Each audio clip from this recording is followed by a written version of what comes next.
এই আয়াতগুলো যদি পাঠ করতে পারেন পড়াশোনার আগে, পড়া শুরু করার আগে, পৃথিবীর যত কঠিন পড়াশোনাই হোক, পড়াশোনা আপনার হৃদয়ে গেঁথে যাবে। সূরা আলাকের প্রথম যে আয়াত, পবিত্র কোরআনের প্রথম 5টি আয়াত নাজিল হয়েছে, তার মধ্যে প্রথম আয়াতটি হচ্ছে ইকরা ইকরা বিসমি রব্বিকাল্লাযী খলাক, ইকরা বিসমি রব্বিকাল্লাযী খলাক, ইকরা বিসমি রব্বিকাল্লাযী খলাক, ইকরা বিসমি রব্বিকাল্লাযী খলাক। এটা 5 বার পড়বেন। সূরা তহা 114 নম্বর আয়াত হচ্ছে রব্বি জিদনি ইলমা, রব্বি জিদনি ইলমা, রব্বি জিদনি ইলমা। আল্লাহ তাআলার কোরআন নাজিল হলো, এই কোরআনের ভার তিনি কোনোভাবেই সহ্য করতে পারছেন না, তিনি মনে রাখতে পারছেন না, তিনি পড়তে পারছেন না। জিবরাইল আলাইহিস সালাম যখন হেরা পর্বতের গুহায় আল্লাহ রসুলকে বললেন, ইয়া রাসূলুল্লাহ ইকরা, তখন তিনি বললেন, মা আনা বিকারি, আমি তো পড়তে পারি না। জিবরাইল সালাম তাকে ধরে একটা চিপ্পা দিলেন, এভাবে করে আবার বললেন ইকরা, বললো মা আনা বিকারি, আমি পড়তে পারি না। জিবরাইল সালাম আবার তাকে একটা চিপা দিলেন, তখন আবার বললেন মা আনা বিকারি, আমি পড়তে পারি না।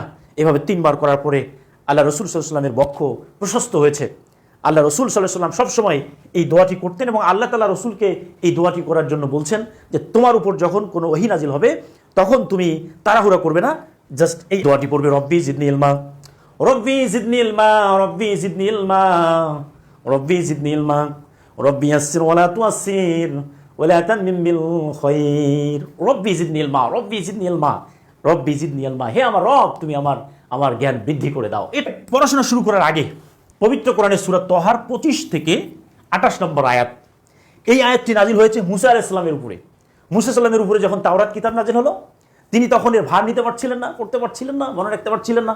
আল্লাহ তাআলা মুসা সালামকে বললেন, মুসা তুমি পড়ো, রব্বি ইশরাহ লি সাদরি ওয়া ইয়াসসির লি আমরি ওয়াহলুল উকদাতাম মিন লিসানি ইয়াফকাহু কাওলি, রব্বি ইশরাহ লি সাদরি, হে আল্লাহ তুমি আমার বক্ষকে প্রশস্ত করে দাও, ওয়া ইয়াসসির লি আমরি, আমার কাজগুলোকে সহজ করে দাও, ওয়াহলুল উকদাতাম মিন লিসানি, আমার জিহ্বার যে জড়তা, এই জিহ্বার জড়তা যদি কাটাতে চান ভাই, এই আয়াতটি পাঠ করেন, তাহলে আপনার জিহ্বার জড়তা কেটে যাবে।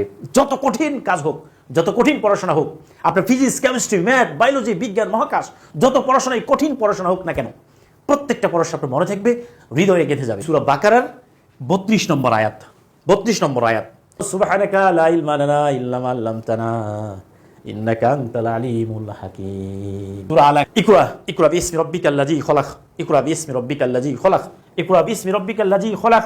সূরা তহা রব্বি জিদনি ইলমা, রব্বি জিদনি ইলমা, রব্বি জিদনি ইলমা। সূরা তহা 25 থেকে 28, রব্বি ইশরাহ লি সাদরি ওয়া ইয়াসসির লি আমরি ওয়াহলুল উকদাতাম মিন লিসানি ইয়াফকাহু কাওলি, রব্বি জিদনি ইলমা। বাকারা 32 নম্বর আয়াত, সুবহানাকা লা ইলমা লানা ইল্লা মা আল্লামতানা ইন্নাকা আনতাল আলিমুল হাকীম। কোনো কবিরাজের কাছে যাওয়া লাগবে না, তাবিজ ঝোলানো লাগবে না। তাবিজ ঝোলানো কিন্তু মহাপাপ, কবিরা গুনাহ। এই জন্য কোনো তাবিজ নয়, কবিরাজ নয়, পবিত্র কোরআনে আল্লাহ তাআলা পড়াশোনা মুখস্থ করার জন্য চমৎকার সিস্টেম শিখিয়ে দিয়েছেন। এই ভিডিওটা সবাই শেয়ার করবেন, সবাই শেয়ার করবেন। বাংলাদেশে অসংখ্য ছাত্রছাত্রী পড়াশোনা করতে চায় না, পড়াশোনা মনে থাকে না। জ্ঞান বৃদ্ধি করতে চাইলে পবিত্র কোরআন থেকে এই সলিউশনটা আপনার দরকার।